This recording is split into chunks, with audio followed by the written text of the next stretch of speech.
In this video, we're going to talk in more detail how Invisalign Clincheck occlusal contacts relate to the T-scan data. And you can see that the upper and lower jaws are interrelated based on the maximum intercuspation. So the areas of the maximum contacts are interposed and projected on the maxillary and mandibular casts. And that was the treatment sequence. And we can see that both, so the centric stops are located mainly on the lingual cusps of the upper molars and the buccal cusps of the lower molars and premolars.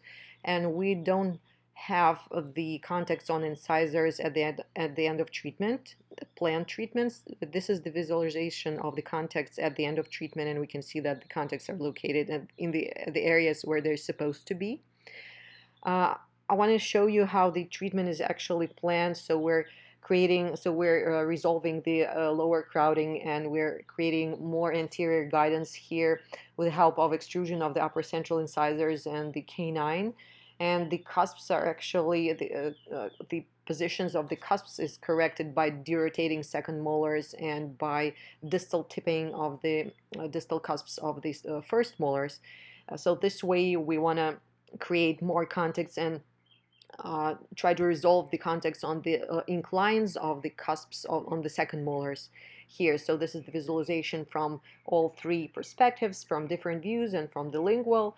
And it's easier to visualize the contacts when we have those transparent teeth and the areas of overlap, which are the areas are indicated in green. This is DT scan recording, the multi-bite recording, and we can see that in multi-bite we have those contacts on molars and premolars. These are the areas of number 15, 14, 13, and 12, and 2 with the highest percentage.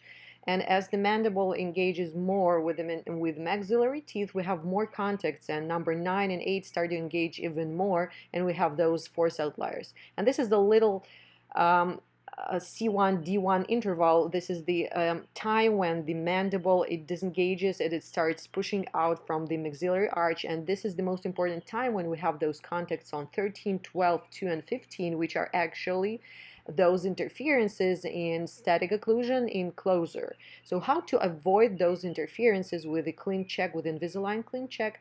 Our solution to this is to overcorrect the anterior guidance. And this is the way we did with our Invisalign treatment planning tool.